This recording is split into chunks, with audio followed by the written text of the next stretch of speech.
Hey every pony, it's Weird Alicorn, and I am back to read more of Close Bonds, this human and equestria fic written by Sneaky from Fanfiction.net. If you guys remember last time, I updated about a week ago from now, because real life happens and I had to take care of shit before I could read more of this. Anyway, if you guys remember last time, Rainbow had effectively just sucker punched Ivan, the human, right in the nose, and he was just bleeding everywhere. And so he ran home with Rainbow Dash tailing him. But once he got to his bedroom, he just slammed the door right in her fucking face and was like, "Screw you." And that was where we last left off. So I'm just going to get right on with reading and pick up where that had ended. In the middle of the night, around 1 or 2 in the morning, you assume, you hear sniffling. Sighing, you slide from your bed and onto your feet. You're a little off balance at first, but soon gain coordination with each step you take. You open your door, the sniffling is a little louder in the hallway, if not by much. In the darkness, you trudge towards the source of the sound. You find yourself in front of Rainbow's door and let out a sigh. Every time you step through this door, something bad happens. Do you expect tonight to be any different? Silently, you open the door. You find Rainbow lying in her bed, her hind legs tucked under her. The moonlight shines on her from the window, and every so often she looks up from her crying into her hooves to stare at the moon. Tears glimmer off her cheeks and eyes, and the sight makes you sad, almost guilty. You walk up to her and sit at the side of her bed. Her head shoots up upon detecting your presence, and she turns toward you, startled. Then her lip quivers and she goes back to crying. You place a hand on her neck and gently squeeze. Her sniffling slows down a bit and she raises her head to look at you. Are you gonna kick me out? I'll understand if you do. You smile reassuringly and hug her around the neck. No, of course not. You're my mare, and it's gonna take a lot more than a bloody nose for me to stay mad at you. You see her lips curve upwards for a second, but then it goes as quickly as it came. You brush a strand of messy hair out of her eyes and lie beside her. Beautiful moon tonight, isn't it? She just stares at it. You think you perceive a whispered, "Yeah," but it's too quiet to be sure. You observe Ymir, looking over her features with admiration. Her eyes reflect the moon, and the moonlight bathes her in a way that makes all of her colors a tint lighter.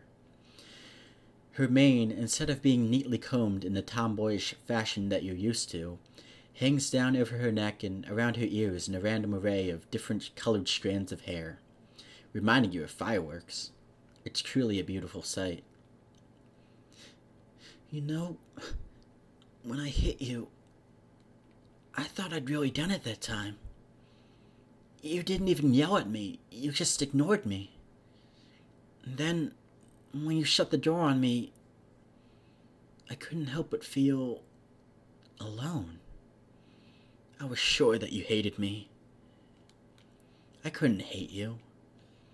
I know it seems a bit early to say this, but I love you. Not only as your partner, but as a friend. I've known you for too long to just let a relationship end like that. She's smiling now. She begins to lick you, timidly at first, but once she sees that you're accepting her, she picks up the speed. You do the same, licking her face up and down. At one point, your tongues touch. Both of you hold it there, looking into each other's eyes, her shimmering violet eyes. Then, you kiss her. Softly at first, although you envelop her tongue in your own mouth as you lean forward. She slips it back into her own mouth, her softness rubbing against your lips. You groan and enjoy the feeling of her warm lips against yours. Her tongue timidly presses against your mouth as if asking for permission, and you let it through, giving it a greeting of your own. The two of you stay like that for a while, with your arm draped around her. Two lovers lie in the moonlight, dancing a dance that has been performed for ages. Tale as old as time, guys. Soon you take the hand that's over her shoulder and bring it to her wings. There you begin to softly massage her feathers. She moans, turning to her side. Never breaking the kiss, you begin to feel her up. Your hands start at the sides of her belly, softly squeezing her womanly plush. Wouldn't it be mare plush? You let her fingers run through her. You let your fingers run through her fur once again, amazed at how soft it feels. You move them to her back, gently pulling her into you. Her stomach and thighs press against yours, and you groan when she wraps her left leg around your own. Not wanting to be outdone, you let your hands drop to her flanks and squeeze. That ass. She moans audibly, and her cheeks turning an adorable shade of red. Your boner presses tightly against your pants. She's sliding her body up and down you. She gasps when your rock-hard pride limb pushes against her belly, poking it at a slanted angle. A musky smell fills the air. She's panting now, and when you look at her, you see a completely different look in her eye. Her hot breath hits you wave after wave, brushing against your cheeks. The two of you lay there for a minute, staring into each other's eyes. Her lust-crazed eyes. Oh no, is Estrus gonna take over? Oh man. Here we go. Oh, it even has a warning. It says, NSFW warning. If you don't like reading erotica between a pony and a human, then skip to the page breaker with SFW signed underneath of it. And I guess I'll put some kind of link that says when you guys can pick up reading if you guys are like, under 18 and you don't want to read, you don't want to hear sexy times happening. But either way, here we go. Into the madness. Dash is the first to move. She quickly climbs atop you, forcing you onto your back. Once she achieves her goal, she sits on your chest, looking down at you like a well-earned trophy. She leans down and whispers into your ear. I've been waiting a long time for this. She then nips you on your earlobe, causing you to grunt in surprise. She sits back up and, scooting back to sit on your legs, looks favorably at your crotch. A tent is formed in your pants. She looks you straight in the eye and demands, open it. You do as she says, quickly unbuttoning and unzipping your jeans. Her eyes widen when the pants come down, but groans when she sees your boxers. Boxers, not briefs, man. I go with boxer briefs. Best of both worlds. Why do you wear so many damn clothes? She pulls those off of you, feeling liberated as your cock springs forth. Her wings open up with a poomph, and her eyes widen, drool hanging from her lip. She leans down, closer to your hardened member. However, instead of doing what you think she's going to do, she places her hooves on either side and begins rubbing up and down. You lean back, enjoying every last second of this. Somehow, as time slowly goes on, it gets to feeling even better. You hear Rainbow moan. Curious as to why she might be having these sensations, you look up. She's not only using her hooves, but her wings now. When she sees you, she smiles, tongue out, and wraps the tips of her feathered limbs around your penis, completely covering it with the soft feathers. Lord. You're surprised by the flexibility of her wings, and though it feels heavenly. Then, right as you're about to orgasm, she stops. That sucks. You groan, an empty feeling aching throughout your body as you're denied your pleasure. You look at her again, a questioning frown on your face. I'm not getting satisfied, she states. Then, before you have a chance to react, she straightens your cock upwards and positions herself over you. Oh, they're gonna have sex. The two of you stay like that for a moment, though it seems like forever. You can feel your tip brush against her folds, the feeling sending electrifying jolts throughout your body. She grins at you. Then, faster than your no mind can think, she brings her hips down. Every muscle in your body flexes as you feel your manhood slip inside of her. Her walls are tight, and you push against your extremely sensitive member, sending electrifying jolts throughout your body.